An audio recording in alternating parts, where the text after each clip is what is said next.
हाँ माता जी एक बात कहें, है तो थोड़ी खरी, लेकिन नहीं कहेंगे तो हमको चैन नहीं मिलेगा, इसलिए हम कह रहे हैं। सम्राट अशोक कितना बड़ा वीर योद्धा था।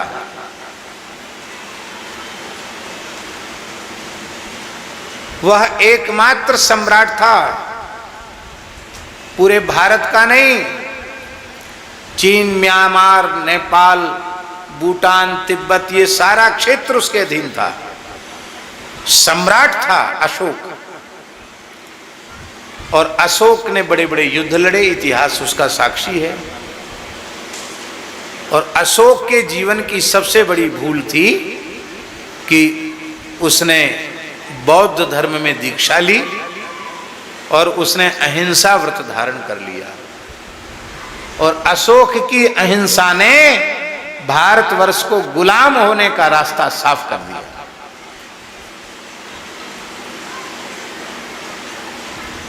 राजा अहिंसा का व्रत लेगा, सैनिक अहिंसा का व्रत लेंगे तो देश का क्या होगा, राष्ट्र का क्या होगा। और उस अहिंसा का परिणाम क्या हुआ, कितनी हिंसा हुई, कितना कत्लेआम भारतवर्ष की धरती पर हुआ, कितने प्राणी मारे गए। इसलिए सत्य में भी विवेक होना चाहिए, अहिंसा में भी विवेक होना चाहिए। हा? इसलिए अहिंसा भी कहीं हिंसा के जैसी हो जाती है और कहीं हिंसा भी अहिंसा के समान हो जाती है। इसी को विवेक कहते हैं। और ब्रह्मचर्य, गृहस्थ व्यक्ति पितरों के ऋण से मुक्ति के लिए ऋतुकालाभिगामी होकर प्रजोत्पत्ति करता है, संतान उत्पत्ति करता है, एक पत्नी व्रत लेकर रहता है, तो वह ब्रह्मचारी ही माना जाएगा। और जो ब्रह्मचारी हैं अथवा विरक्त साधु हैं, उन्हें तो सर्वथा अष्टांग मैथुन का त्याग करना चाहिए। अष्टांग मैथुन का त्याग ही ब्रह्मचर्य है। धर्म का एक लक्षण है त्याग, त्याग भी धर्म का लक्षण है। धर्मनिष्ठ पुरुष त्यागी पुरुष होते हैं। त्याग का अर्थ क्या है? किसी चीज को छोड़ने का नाम त्याग नहीं है। आपके पास आपके उपयोग से अधिक कोई वस्तु है और दूसरा ऐसा व्यक्ति है जो सर्वथा अभाव से ग्रसित है, तो उस व्यक्ति को मांगना न पड़े, आप बिना मांगे दे देते हैं वस्तु, उसका नाम है त्याग। दूसरा नाम है त्याग का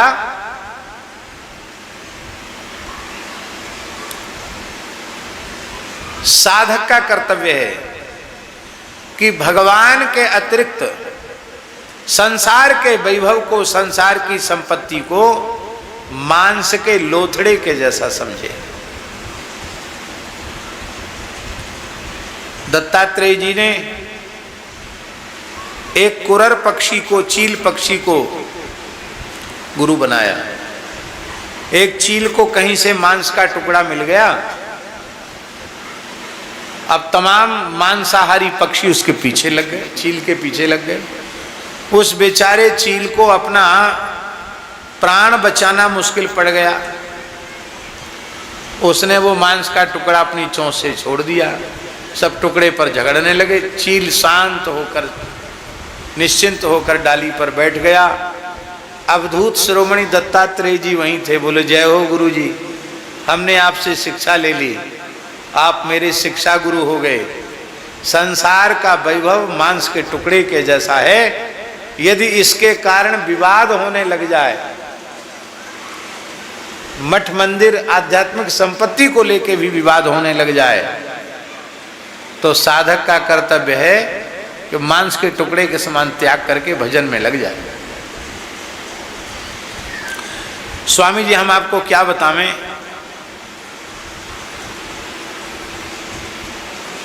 वृंदावन में श्री मलुकदास जी के स्थान की जगह कितनी थी।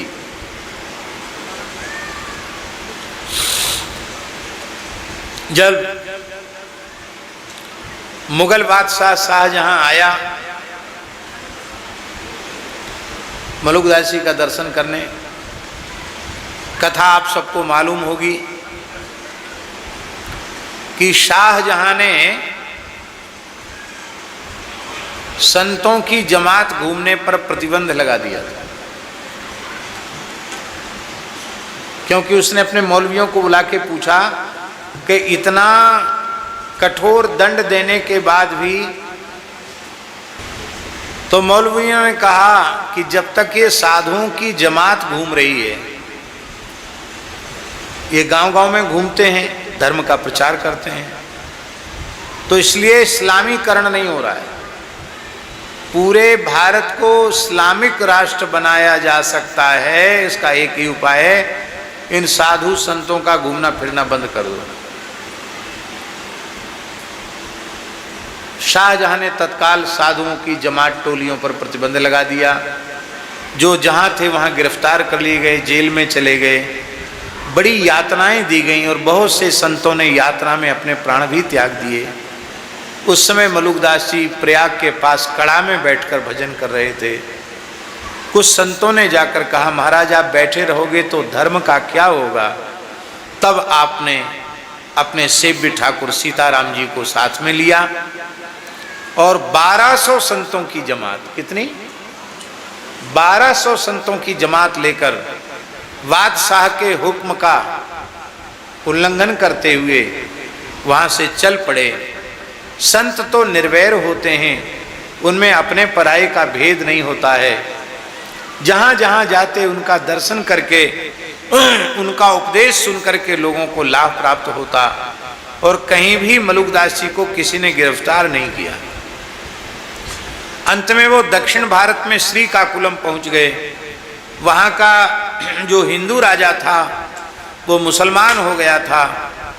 वो इतना दुष्ट प्रकृति का था कि उसने किसी भी हिंदू मात्र के प्रवेश पर अपने राज्य की सीमा में प्रतिबंध लगा दिया था। ये गए तो जमात के सहित इनको जेल में डाल दिया गया। जेल में जैसे ही गए तो जेल की चक्कियां अपने आप चलने लगी। अंत में वो हिंदू राजा शरण में आया, बोला महाराज हमको धोखे से धर्मभ्रष्ट करके मुसलमान बना दिया गया। मैंने ब्राह्मणों से प्रार्थना की लेकिन उन्होंने इनकार कर दिया, अब तुम हिंदू नहीं हो सकते। इसी चिढ़ से मैं और अधिक कट्टर मुसलमान हो गया। मैंने बहुत अत्याचार किए, आप मुझे फिर से हिंदू बना सकते हैं। बोले हाँ। तो श्रीकाकुलम के नवाब के सहित वहाँ की पूरी प्रजा मुसलमान हो गई थी। सबको मलुकदास जी ने पंचगव्य दिला करके, मुंडन करा के, चोटी सबके मस्तक पर रखवा करके सबको उन्होंने हिंदू बनाया। लाखों की संख्या में उन लोगों को हिंदू बनाया। अब ये घटना जब दिल्ली तक पहुंची तो शाहजहां और अधिक चिढ़ गया, और जब दिल्ली में जमात लेकर के आप पहुंचे तो फिर एक बार दिल्ली में जमात के सहित मलुकदास जी को गिरफ्तार किया गया।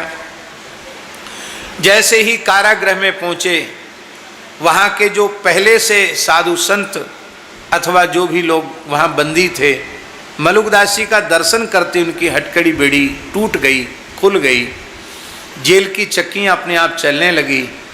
आप रात्रि भर वहाँ कीर्तन किए, सवेरे अपने ठाकुर जी को लेकर वृंदावन की ओर चल पड़े।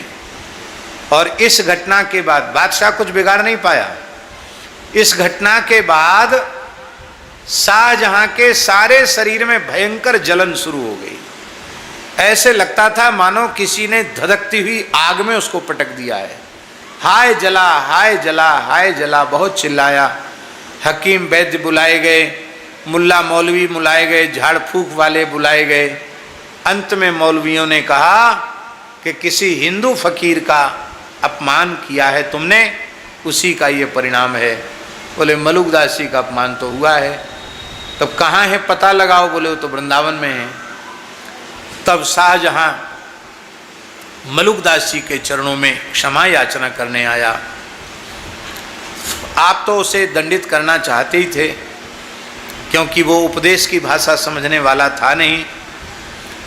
मलुकदास जी ने कहा कि तूने बिना अपराध के संतों को कारागार में डाला है, तेरा ऐसा बेटा होगा जो तुझे जेल में डाल देगा कारागार में, वही तेरी मौत होगी और बड़ी कष्टपूर्वक तेरी मृत्यु होगी। और ऐसा ही हुआ, शाहजहां का औरंगजेब हुआ और आगरा की जेल में ही शाहजहां मरा।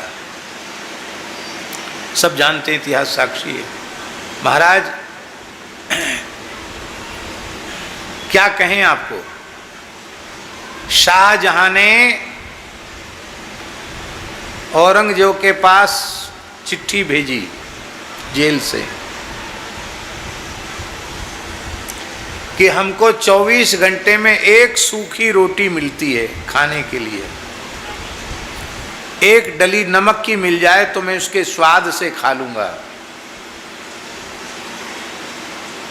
पर औरंगजेब ने एक डली नमक की नहीं दी।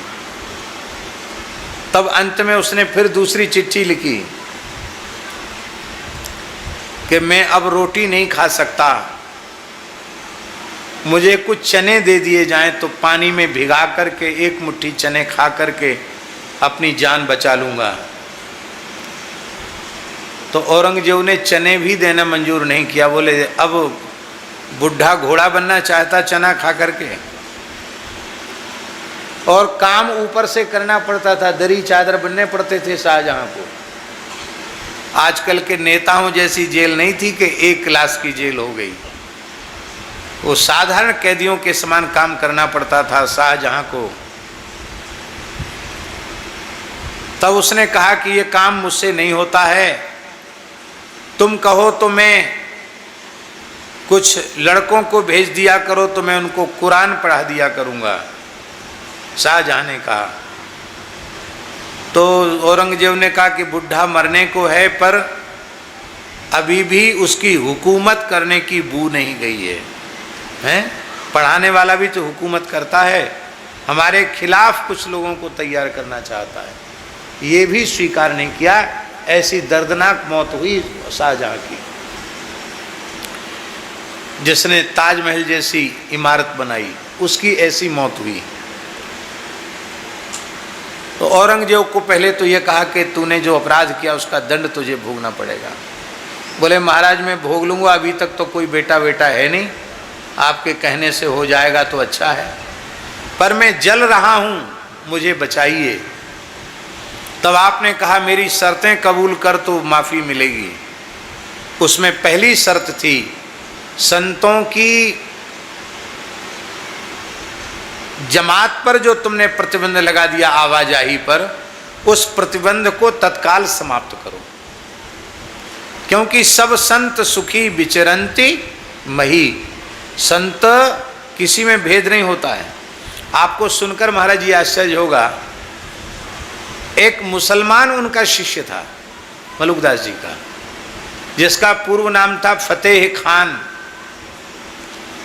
क्या नाम था? फतेह खान।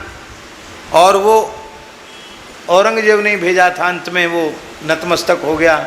बोला गुरुजी मुझे आपके चरणों में जगह मिलेगी कि नहीं? बोले हाँ जरूर मिलेगी। और उसको साधु बनाया और उसका नाम रखा मीर माधव दास। आज भी कड़ा में मीर माधव दास की समाधि बनी हुई है। हम ये बात इसलिए बता रहे हैं स्वामी जी कि महापुरुषों में भेद होता नहीं, वो सभी प्राणियों में परमात्मा का दर्शन करते हैं। न बैर होता है, न द्वेष होता है, न किसी के प्रति भेद बुद्धि होती है।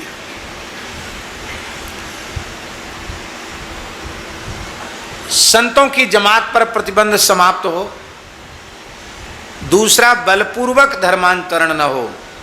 तुम्हारे विचारों से प्रभावित होकर कोई मुसलमान बनना चाहता बने, लेकिन तलवार की नोक पर मुसलमान न बनाया जाए। तीसरा, जजिया कर समाप्त हो। और चौथा, गोवध बंद हो।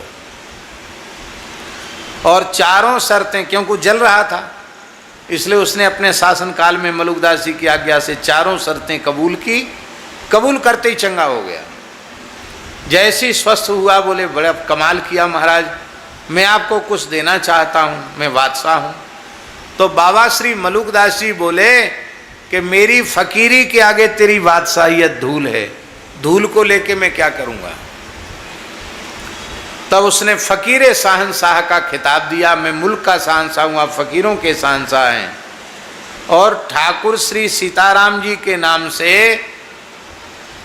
यमुना किनारे केसी घाट से लेके राजपुर गांव तक की भूमि ठाकुर जी को प्रदान की। उसके प्राचीन प्रमाण आज तक उपलब्ध हैं। हमारे क्षेत्र के रंग जी की बगीची, रंग जी का मंदिर, पुराने जितने स्थान हैं, पुराने उर्दू के कागजों में मिल्कियत मालिक ठाकुर सीताराम जी महाराज, मलुकदास जी का बड़ा अखाड़ा। अभी भी बहुत सी भूमि पड़ी हुई है, अभी भी। जब हमको मलुक पीठ की सेवा मिली तो कुछ लोग आए, उन्होंने कहा महाराज बेच बाच दो, कुछ ज़मीनें पड़ी हैं, कुछ कब्जे में कर लो, गौशाला बन जाएगी, यूँ हो जाएगा त्यों हो जाएगा, बस थोड़ा केस मुकदमा करना पड़ेगा। हमने पूज्य गुरुदेव भक्तमाली जी से पूछा, बहुत ध्यान से सुने, बड़ी प्रेरक बात है। महाराज जी ने सब बात धैर्यपूर्वक सुनी।